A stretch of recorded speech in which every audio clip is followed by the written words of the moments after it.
Happy holidays, bonne année, and welcome to P2P, Producteurs de Producteur, sponsored by the APC, l'Association des Producteurs de Cinéma. I'm Anne-Dominique Toussaint, and today we are at the Hotel Mandeville.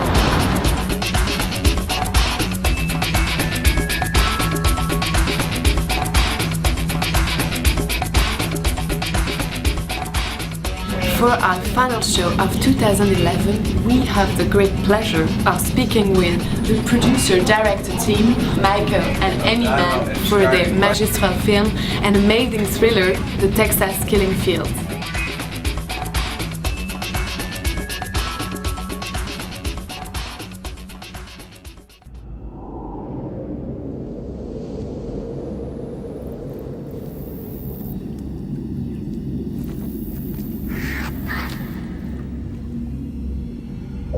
Hey Brad, this is Pam. We got a girl gone missing over here. We just located the car. It's in the fields. If she is in the fields, she's as good as gone. Brian, Texas City Police Department. We got a homicide of our own over here. One more big girl. Blonde. Dark hair. This is us. Texas City. Fields. It's not our jurisdiction. All along those bayous, our local people won't go in there. It's infected or something. Hey, princess! Get in. Can't you just go home and watch TV like other kids? I'm gonna ask you a couple questions. Seen this girl? Which one you found the hand? You wouldn't mind telling me about the guy with the green Pontiac? Why would he kill her after he murdered somebody cut into him? I'd assume to send a message. 911, what is your emergency? Help me. A man in my house. No!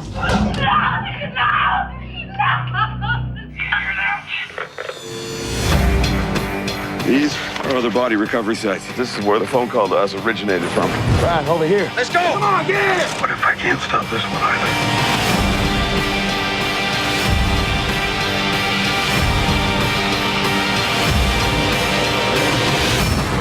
I'll be waiting for you.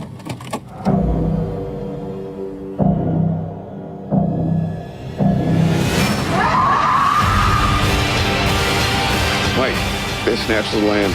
Don't do nothing stupid. 07 in pursuit, green Pontiac. Air! You don't know how close to the edge you are. I know exactly where I am.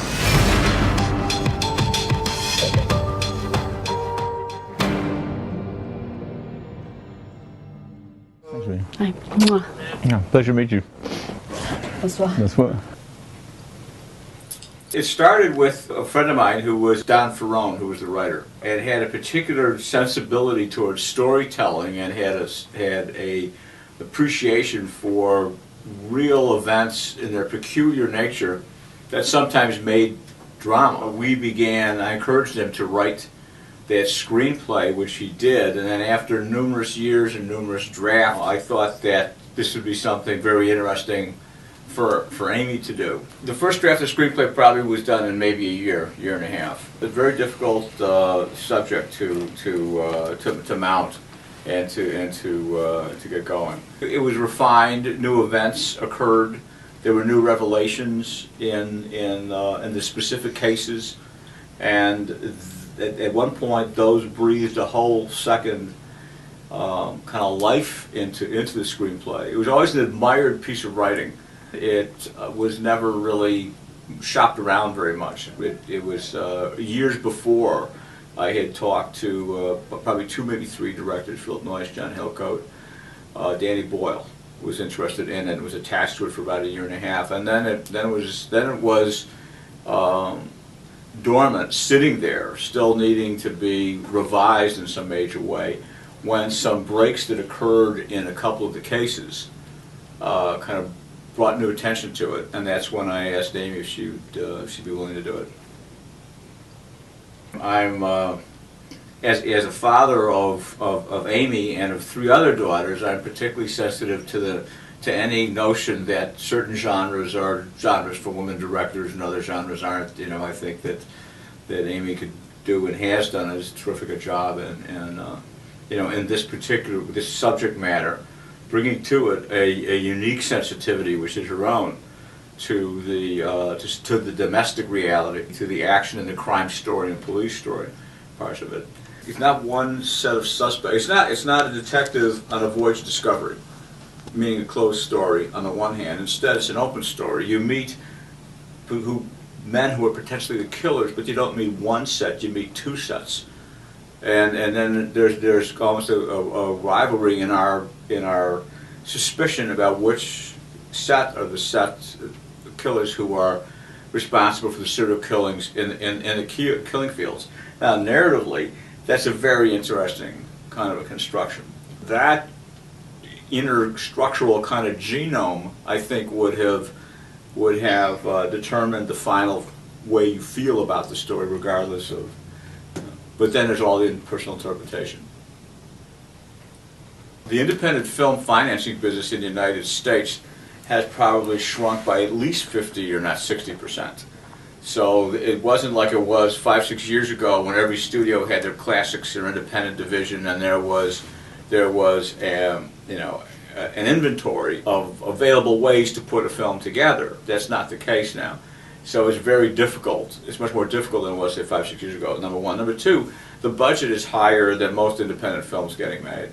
It's still a small budget for this kind of a film, because this is not 2 or 3 people that's sitting in a room talking. So it's terribly difficult to do a film with a genre subject like this, with the requirement for numerous locations and the kind of kineticism that comes with action and chases for 33 days on this kind of a budget. It's really tough.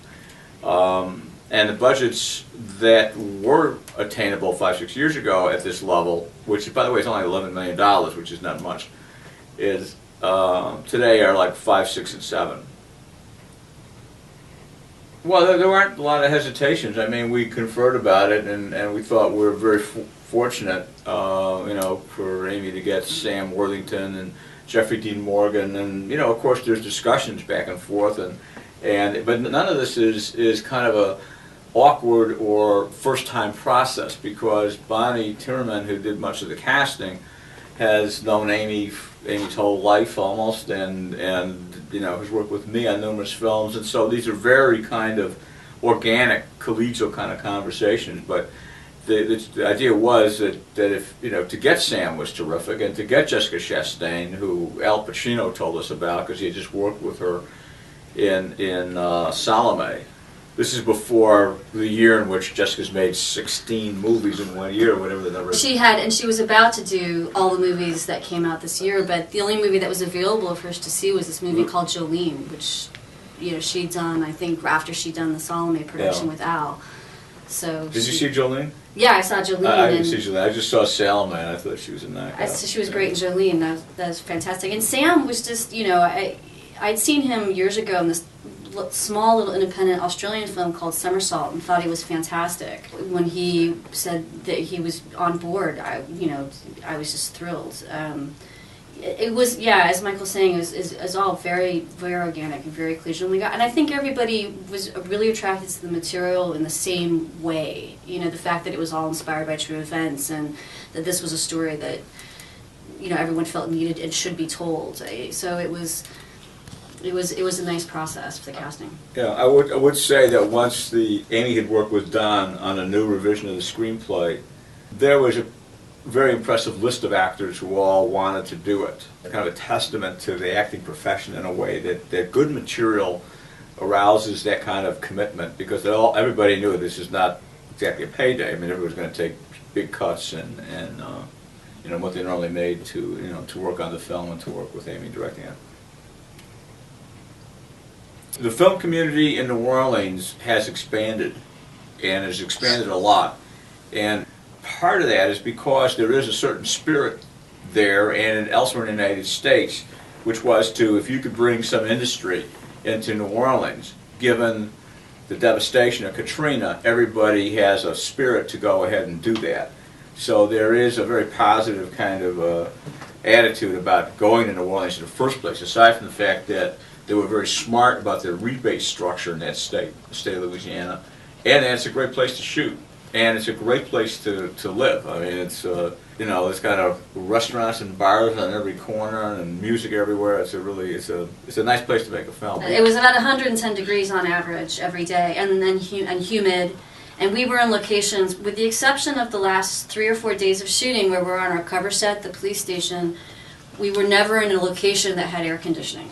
Mosquitoes, wild snakes, water moccasins, a fish with teeth. It was definitely in the wilds of Louisiana. Making films in the United States is more expensive. Also, at the time that we were in Louisiana, Louisiana was very busy, so we had to import crew, which was, Louisiana natively could probably support maybe 1 or 2 productions, but it can't support the 9. I think there were 9 feature films shooting in and around New Orleans at the same time that we were shooting. And television. It was and just television as well. You know. Very crowded there at the moment, so we had to ship in a lot. Every time we went out for dinner, you ran into somebody who worked on a crew on another film that they used to. Yeah. The rebate is a big incentive because in independent films like this, you're struggling for every dollar you can get because they equate to numbers of days of shooting that she's going to have. At 33 days, which is what Amy had, it's a very short schedule for this kind of a film. At 30 days, it'd be a catastrophe. So the whole post-production period is about 25 weeks, but the minimum the director has here for being in the editing room and working with just the picture cutting is 10 weeks. We started editing towards the end of our shoot period. The post-production facilities were in Los Angeles, and of course we were in Louisiana, but there were some sequences we wanted to make sure that we were okay before we, like for example the chase sequence, which we shot in a very short period of time, the car chase. Sequences like that we cut in advance just to make sure we were good. It was an independent film. It was kind of a small release. It may have been somewhere in the range of 40 to 50 theaters. Yeah. But it started in 2 territories. It started in Los Angeles, 3, Los Angeles, New York, and in Texas.